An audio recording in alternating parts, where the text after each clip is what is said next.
Hey everyone, welcome back to my channel. Last video में हमने class 9th के science के chapter number 5 mixture and their separation की activity 5.1 बहुत अच्छे से समझ ली है। अगर आपने वो वीडियो अभी तक नहीं देखा है तो आई बटन पे क्लिक करके आप वो वीडियो देख सकते हैं। मिक्सचर कितने टाइप के होते हैं, कैसे कैसे परफॉर्म करते हैं अलग अलग सिचुएशन में, वो सब देखने के बाद अब हमें देखना है कि सॉल्यूशन क्या होता है। ए solution is a homogeneous mixture in which the composition is uniform through out the mixture. तो इजी वे में हम कह सकते हैं कि सॉल्यूशन एक होमोजीनियस मिक्सचर ही होता है। For example, sugar in water, salt in water, copper sulphate in water. अब सॉल्यूशन के अंदर क्या क्या कंपोनेंट्स होते हैं, चलिए उसके बारे में जानते हैं। Every solution mainly contain two main component, solute and solvent. Solute क्या होता है? The substance which get dissolve in a solution or in a solvent is called the solute. इसका मतलब ये हुआ कि वो सब्सटेंस जो कि डिजॉल्व होने वाला है, घुलने वाला है सॉल्यूट में या फिर सॉल्यूशन में, तो उसे हम क्या कहते हैं? सॉल्यूट। फॉर एग्जाम्पल, शुगर का आप सॉल्यूशन बनाने वाले हो, शुगर जो होगा वो आप सॉल्यूट होगा। अगर आप सॉल्ट का सॉल्यूशन बनाने वाले हो तो जो सॉल्ट है वो आपका सॉल्यूट होगा। सॉल्यूट अब याद कैसे करना है? तो पहले तो आपको ध्यान रखना है कि जो भी सब्सटेंस डिसॉल्व होगा वो आपका सॉल्यूट होगा, या फिर एक सॉल्यूशन में जो आप स्मॉलर क्वांटिटी में डाल रहे हो, जैसे आप सॉल्यूशन बना रहे हो शुगर एंड वाटर का, तो ऑब्वियस है कि वाटर आप ज़्यादा लोगे और शुगर आप कम लोगे, तो वो आपका सॉल्यूट होगा, शुगर आपका सॉल्यूट होगा। अब दूसरा जो कंपोनेंट है वो है solvent. The substance which dissolve the solute is called the solvent.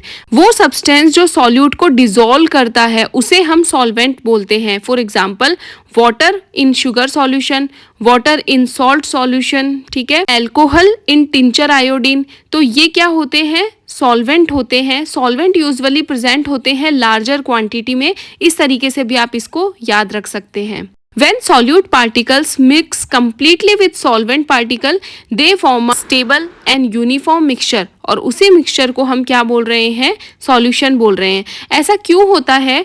क्योंकि सॉल्यूट के जो पार्टिकल होते हैं वो हमें सेपरेटली बिल्कुल भी सीन नहीं होते, विजिबल नहीं होते।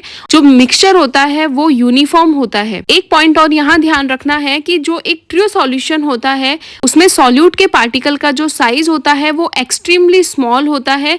जनरली आप बोल सकते हो कि less than 1 nanometre, due to which the particle do not settle down and can not be separated by filtration. Solute और सॉल्वेंट को बहुत अच्छे से समझने के बाद आपको इसके कुछ एग्जाम्पल्स भी याद रखने हैं। लाइक शुगर सॉल्यूशन के अंदर सॉल्यूट क्या है, सॉल्वेंट क्या है। सॉल्ट सॉल्यूशन के अंदर सॉल्यूट क्या है, सॉल्वेंट क्या है। टिंचर आयोडीन में सॉल्यूट क्या है, सॉल्वेंट क्या है। तो ये कुछ चीजें हैं जो आपको याद रखनी है। इसके बाद हम देखते हैं, सॉल्यूट और सॉल्वेंट को अच्छे से पढ़ने के बाद हमें ये देखना है कि डिफरेंट सॉल्यूशन के अंदर सॉल्यूट और सॉल्वेंट का अमाउंट भी क्या डिफरेंट होता है या हर सॉल्यूशन में सेम होता है। फॉर एग्जाम्पल, आपने शुगर सॉल्यूशन लिया, आपने एक ग्लास वाटर के अंदर 1 स्पून शुगर डाला है तो आपको वो नॉर्मल मीठा लगेगा। आपने मान लो उसमें 5 स्पून डाल दिए शुगर के, तो आपको वो बहुत ज़्यादा स्वीट लगने वाला है, बहुत ज़्यादा मीठा लगने वाला है। It means the quantity relationship between solute and solvent determine the concentration. It means different solutions may contain different amount of solute and solvent. अगर आप amount change करोगे तो solution का टेस्ट चेंज हो जाएगा। The quantitative relationship between solute and solvent determine the concentration of the solution. इनके बीच का जो रिलेशन होता है, क्वांटिटिव रिलेशनशिप है, वो ही बताएगी कि सॉल्यूशन का कंसंट्रेशन क्या है। In the next topic, we will study how the concentration of a solution can be expressed quantitatively. चलिए, आज इस वीडियो में अभी तक तो हमने ये जान लिया कि the concept of solution along with its two important component, solute and solvent. We also learned that the properties of a solution depend upon the proportion of solute and solvent present in it. चलिए, अभी तक के video में हम ये जान चुके हैं कि जो सॉल्यूशन होता है उसके 2 इम्पॉर्टेंट कंपोनेंट होते हैं, सॉल्यूट एंड सॉल्वेंट। और साथ ही साथ में हम ये भी जान चुके हैं कि सॉल्यूशन की प्रॉपर्टी डिपेंड करती है सॉल्यूट का प्रोपोर्शन कितना है सॉल्वेंट के अंदर। नेक्स्ट टॉपिक आता है कंसंट्रेशन ऑफ अ सॉल्यूशन। हमें ये पता है कि अगर ORS जो होता है वो शुगर और सॉल्ट का सॉल्यूशन होता है, लेकिन क्या हम कभी भी वाटर में सॉल्ट और शुगर डालते ही ORS बना सकते हैं? क्या ऐसा होता है? For ORS to work properly the amount of salt, sugar and water must be in the correct proportion. यानी कि अगर करेक्ट प्रोपोर्शन नहीं होगा तो हम उसे ORS का सॉल्यूशन तो बिल्कुल भी नहीं कह सकते। इसीलिए शुगर, सॉल्ट और वाटर का करेक्ट प्रोपोर्शन बहुत मैटर करता है। चलिए सबसे पहले हम कंसंट्रेशन की डेफिनेशन देख लेते हैं। The amount of solute dissolve in a given amount of solvent or solution is called the concentration of the solution.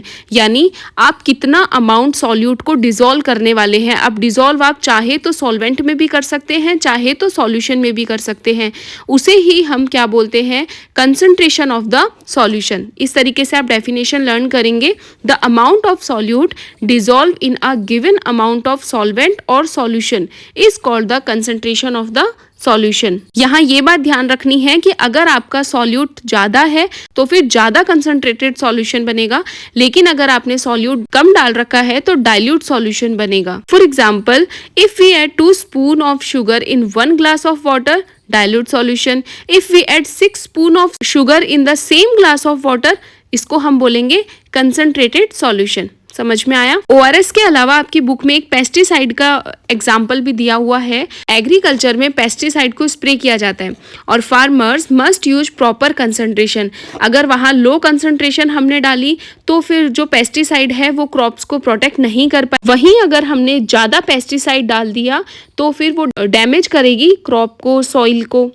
ऐसे ही हम टी और कॉफ़ी जब बनाते हैं तो हम उसमें अगर टू मच शुगर डाल देते हैं तो हमारी चाय, कॉफ़ी बहुत ज़्यादा स्वीट बनती है।